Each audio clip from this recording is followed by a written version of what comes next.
Why didn't you tell me you were coming down? I asked, my heart pounding. We assumed you'd figure it out, Tom said, his voice cold and dismissive.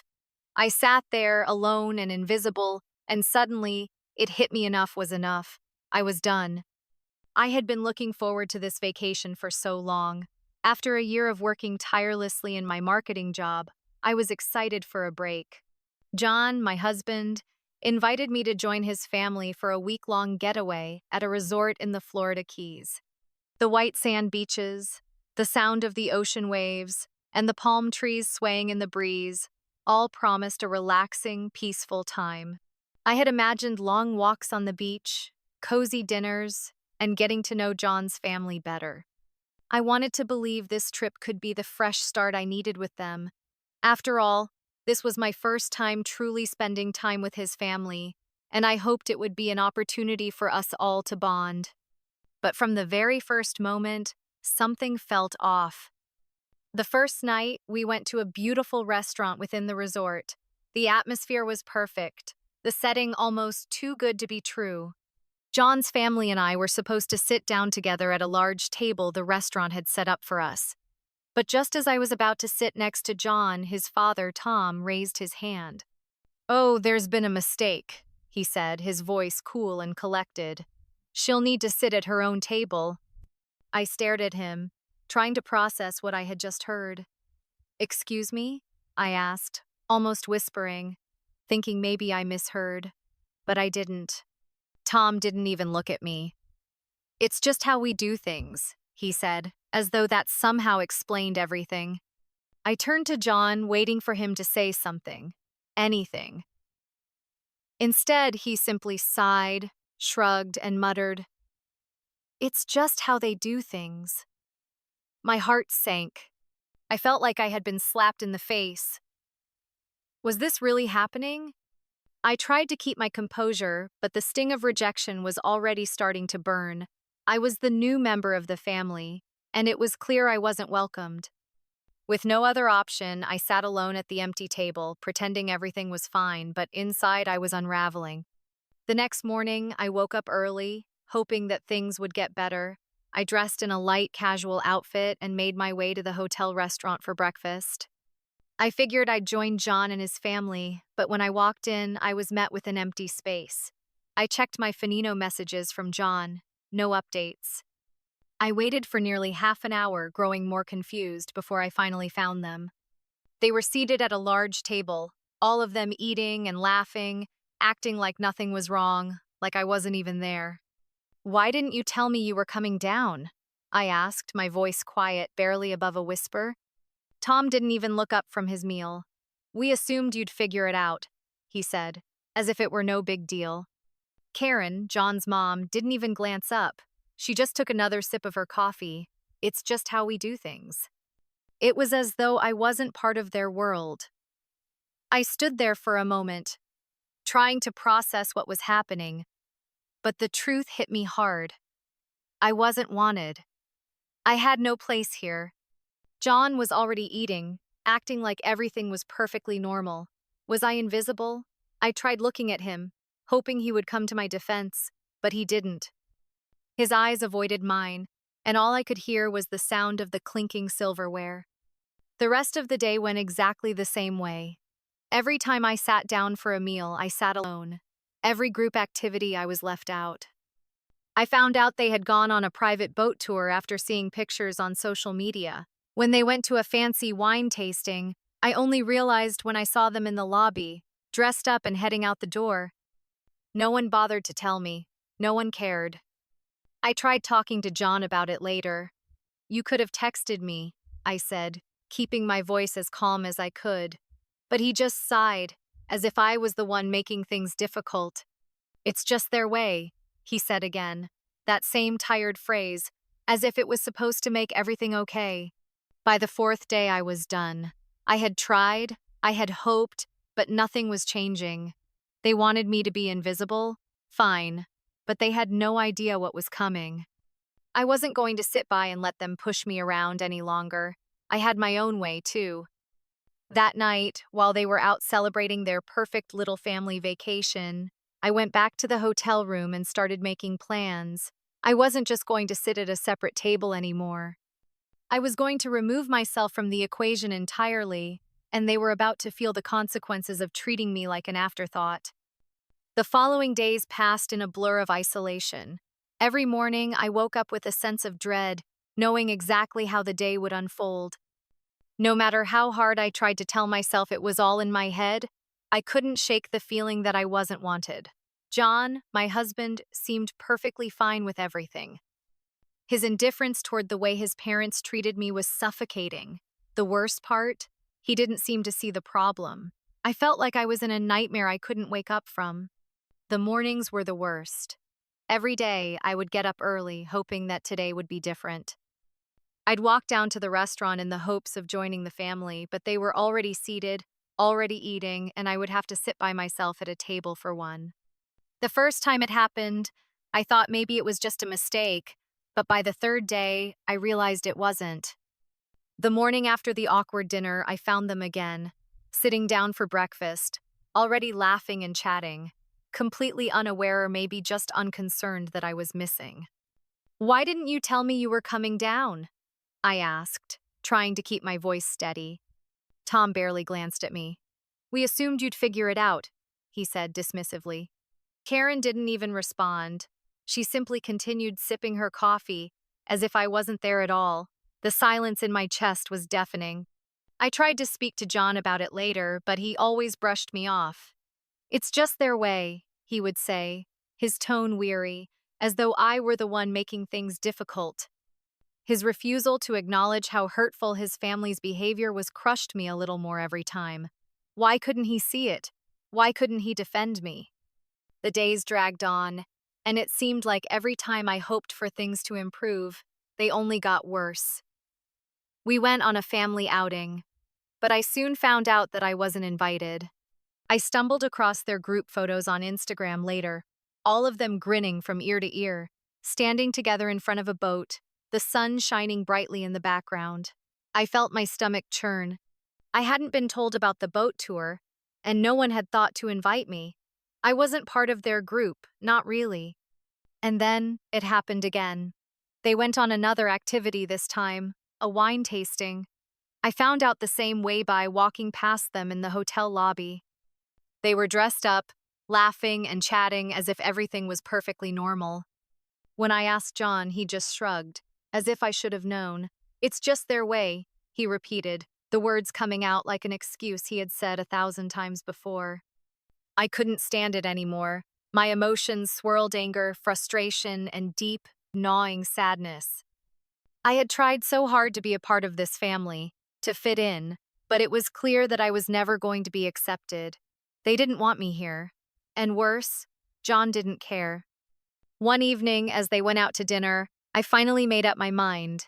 I had endured enough. They wanted me to be invisible? Fine. I was done. I wasn't going to sit at a separate table anymore, pretending like everything was okay. I wasn't going to stay here, constantly feeling like I didn't belong. The more I thought about it, the more it felt like the right thing to do. They had treated me as if I was nothing. Now, it was time for them to feel what it was like to be left behind. I walked back to my room, my heart pounding with a mix of fear and excitement. I couldn't shake the feeling that I was making a big mistake, but something inside me told me I had to do this. I grabbed my phone and began to cancel everything. The hotel reservations? Gone. The dinner reservations? Canceled. The spa day Karen had been looking forward to? I made sure that was canceled too. As I clicked each confirmation email and watched the plans dissolve, a strange sense of power began to fill me.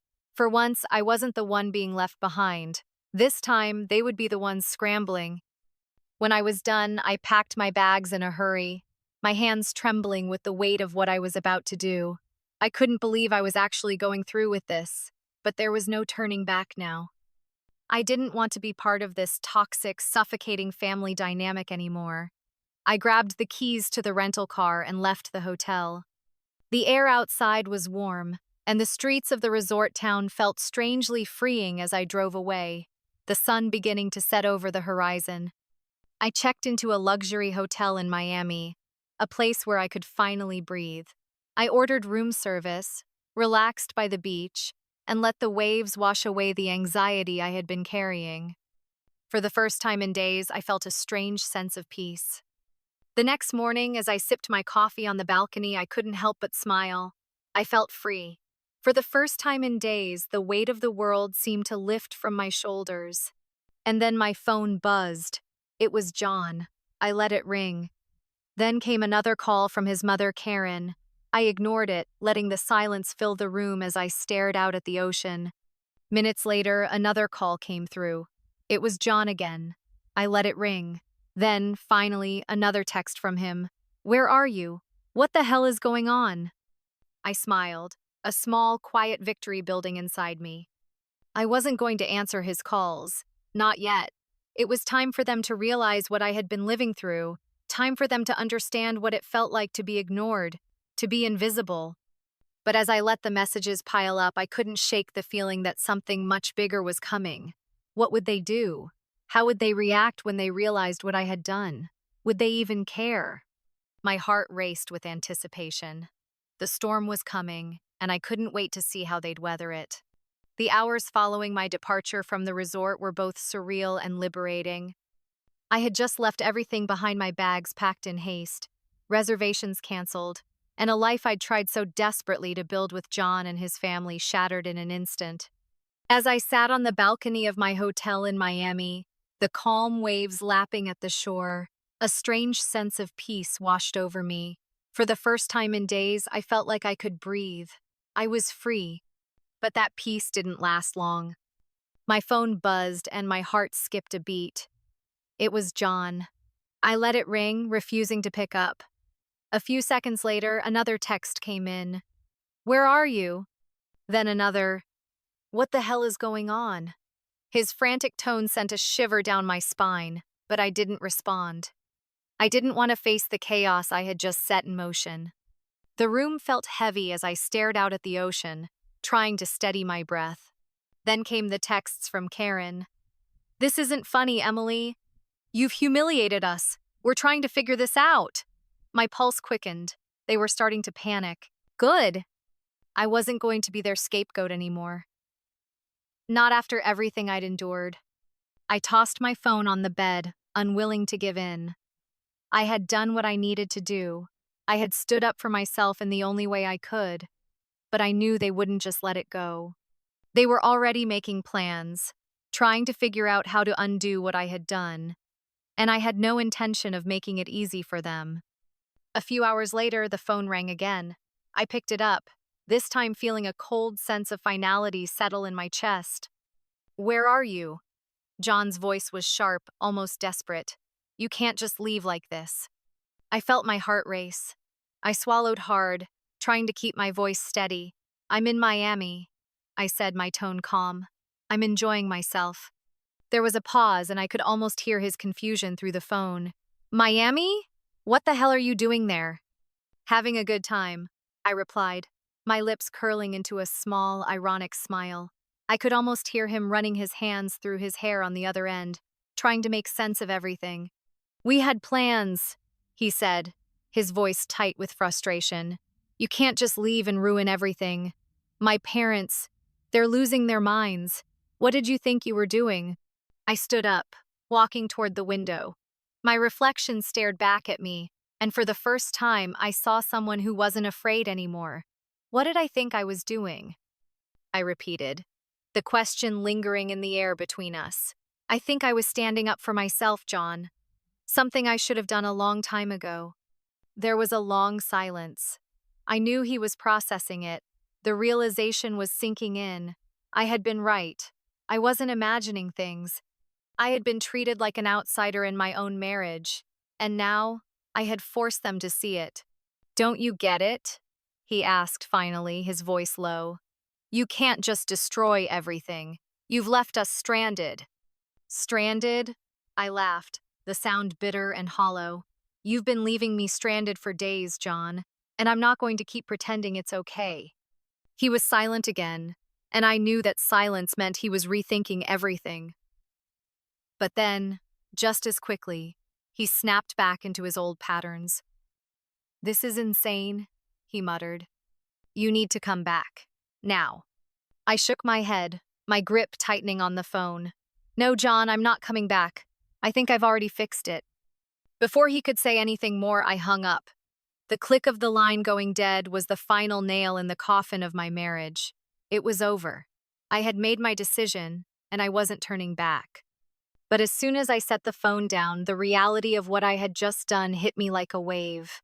My stomach twisted with nervous energy, and I paced around the room, unsure of what would come next. They had to be furious, but this was something I needed. It was the only way to make them understand that I wasn't going to keep tolerating their behavior. Minutes later, another message popped up on my screen. This time, it wasn't from John. It was from Sarah, John's cousin. Hey, I heard what happened, she texted. And honestly, good for you. I frowned, rereading the message. Good for me? What did she mean? I wasn't sure how to respond, so I just typed back, what do you mean? Her reply came almost instantly. They did the same thing to Mark's ex-wife. My heart dropped into my stomach. Mark's ex-wife? That was the first time I had ever heard of her. John had always told me that his first marriage ended because they just grew apart. There had been no drama, no complications. Or so he had said. What do you mean? I typed, my hands shaking as I hit send. She responded quickly, her words leaving me breathless. She went on a family trip with them, and they treated her like garbage. Same thing. They made her sit at a separate table, ignored her, acted like she wasn't even there. She left halfway through and filed for divorce a month later. I froze. I couldn't believe what I was reading. John had lied to me. He had known exactly how his family treated women, and he had let it happen again. My breath caught in my throat. Why didn't anyone tell me? We tried, Sarah replied. But Mark always makes sure his girlfriends stay isolated. He tells them his family is just quirky or has traditions. He makes sure they don't ask too many questions. Did he ever tell you what happened with Rachel? I closed my eyes, the truth crashing down on me. Rachel hadn't been dramatic. She had been trapped, just like me. John had lied, had hidden this part of his life from me, and I had been too trusting to see it. Before I could respond, I heard my phone buzz again. It was John, and I knew, deep down, that this time I wasn't going to let him get away with it. I answered, but this time I wasn't afraid. What's going on, John? I said, my voice steady. The tension on the other end was palpable, but this time, it was different. For the first time, I wasn't the one scrambling to make things right. And I knew in that moment that everything had changed. The silence in the hotel room after I hung up the phone with John felt suffocating. I stood there for a moment, my mind racing, trying to process everything I had just done. I had taken a leap, and now there was no going back. The calm I had felt just hours ago was gone, replaced by a gnawing sense of urgency. What would happen now? Would they come after me? Would John beg me to come back?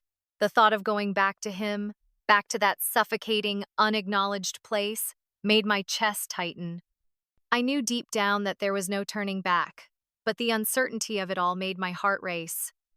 A few minutes later, the phone buzzed again. It was John. I stared at the screen for a moment, my thumb hovering over the button to answer. What was left to say? He'd already tried to manipulate me, to guilt-trip me into coming back. I didn't need to hear it again. The text that followed was even more frantic. Please, Emily, this is insane. Come back. We can fix this. His words hit me like a wave, but this time, they didn't affect me the way they once would have. I knew what he was doing. He wasn't trying to make things right. He was trying to preserve his image, to save face with his parents. I wasn't the one who needed fixing anymore. It was him, and I realized I couldn't keep sacrificing my happiness for his convenience. I let the message sit unanswered for a while, enjoying the rare peace of being left alone. Then came another call. This time, it was from Karen, his mother. Emily, this is ridiculous. You can't just walk away from everything, she snapped. Her voice was shrill, betraying the panic that was starting to set in. You've humiliated us. Do you understand what this is doing to the family? You're being incredibly selfish. I closed my eyes, the familiar weight of her judgment pressing down on me. It wasn't about family. It was about control. It was always about control. You don't get it, do you, Karen? I said, my voice cool and steady. This wasn't about tradition. This was about me standing up for myself. I'm done being treated like I don't matter. I'm done pretending everything is okay when it's not. There was a long pause on the other end. I could imagine her on the other side of the line, clutching her phone, trying to make sense of what I was saying. I wasn't going to back down, and I knew that was something she wasn't used to. Finally, she spoke again, her voice shaking with frustration. You need to come back. This is all a mistake. We can fix it. We're family. I chuckled softly, but it wasn't a laugh of amusement. It was the laugh of someone who had finally seen through the facade. No, Karen, you need to fix it, not me.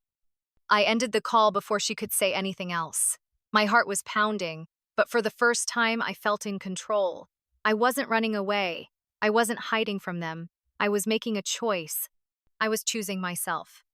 The silence in the room was louder than ever, but it was the kind of silence that felt empowering. I had made my decision, and it was final. I wasn't going to go back and play their game. I wasn't going to sit at their table and pretend everything was fine when it was anything but. I sat down at the desk and started drafting an email. I knew John would keep calling, his messages getting more frantic, but I was done. I typed out the words slowly, carefully, knowing this would be the final piece of my break from him. I had to do this. I had to make it clear that there was no room left for his excuses, no more justifications for his family's behavior. John, I'm done. I don't want to be a part of this anymore. You and your family have made me feel invisible for far too long. I can't keep living this way. I'm leaving. For good. I paused, staring at the screen for a long moment before pressing send. The weight of it felt surreal, like I had just freed myself from a cage I had built around myself. I leaned back in the chair, my body tense, my mind racing, but I couldn't shake the feeling that I had just done the hardest thing I'd ever done. Less than a minute later, my phone buzzed again. John. The text was simple, short, and packed with frustration. You seriously just left us like this? What about everything we've built? His words stung, but not in the way they once would have. I had already made my choice. There was nothing left for me to salvage in that relationship. The life we had tried to build together wasn't real. It was built on expectations, obligations, and his family's control, not love and respect. And I had finally seen that. I didn't reply. The next few days were a blur. I spent my time in Miami, taking long walks along the beach, letting the sun warm my skin, and savoring the quiet. The weight in my chest slowly lifted, and I could finally breathe without feeling like I was drowning. I stayed in touch with a few close friends, ones who understood my decision, ones who cheered me on even when I was too afraid to speak up for myself. But the drama wasn't over yet. 6 months later, after all the legal paperwork was finalized, I received a message from Sarah, John's cousin. John's finally seen it, she said. He confronted his parents, and it wasn't pretty. He gets it now. He's sorry.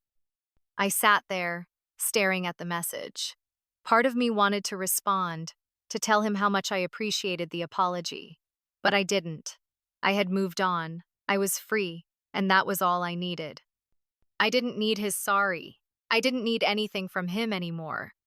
I deleted the message without a second thought. And for the first time in my life, I felt truly free. The days after the divorce were a mix of relief and quiet determination. I had made my decision, and I wasn't looking back. The weight that had pressed down on me for so long, being ignored, sidelined, and never truly valued, had finally been lifted. I was free. The first few weeks felt like a dream. I moved into a small apartment in Miami, just far enough from the chaos of everything to breathe again. I spent my days exploring the city, reconnecting with old friends, and focusing on what made me happy. I had forgotten what it felt like to live for myself. It was refreshing, but also terrifying. One night, as I was finishing up dinner alone in my new place, my phone buzzed. It was from an unknown number. I hesitated before answering, the familiar anxiety creeping back. Could it be John? Could it be his parents? Still trying to guilt trip me back into their world? Hello? I said, my voice steady but my heart racing. Emily, it's Sarah, the voice on the other end said. I just wanted to let you know that John's finally getting it. He's been talking to his parents and he's sorry. He said he sees how wrong he was and how badly he treated you. He's been calling me nonstop to say how much he regrets everything. I didn't know how to respond. The words felt hollow. Of course, John was sorry. Of course, he was finally starting to realize what he had done. But the truth was, it was too late. I had already moved on. I took a deep breath and said, "Tell him I appreciate it, but I'm done. I'm not going back."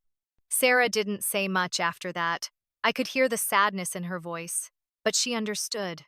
She knew the truth. As I hung up the phone, I felt a strange sense of calm settle over me. For the first time, I was making choices based on what was best for Minute, what I thought others wanted, not what I thought I should tolerate. I had taken back control of my life. And that night, as I stood by my window, watching the city lights flicker below, I realized this was the beginning of something new. I had left behind the lies, the control, the suffocating family dynamics. I was free, and nothing would hold me back again. This story offers a powerful reminder about the importance of self-respect and standing up for your well-being, especially in toxic relationships. In today's world, it's easy to feel pressured to conform to others' expectations, particularly in family dynamics, work environments, or even friendships. However, like Emily, it's crucial to recognize when you're being treated poorly and take steps to prioritize your own mental and emotional health. One key lesson is the importance of setting boundaries. Whether in personal relationships or at work, learn to say no when necessary, and don't be afraid to walk away from situations that drain you. Self-care and self-love are not selfish. They are essential for long-term happiness and success. Trust your instincts, and don't let fear of confrontation stop you from creating the life and relationships you deserve. Know your worth, and don't settle for anything less than respect and kindness.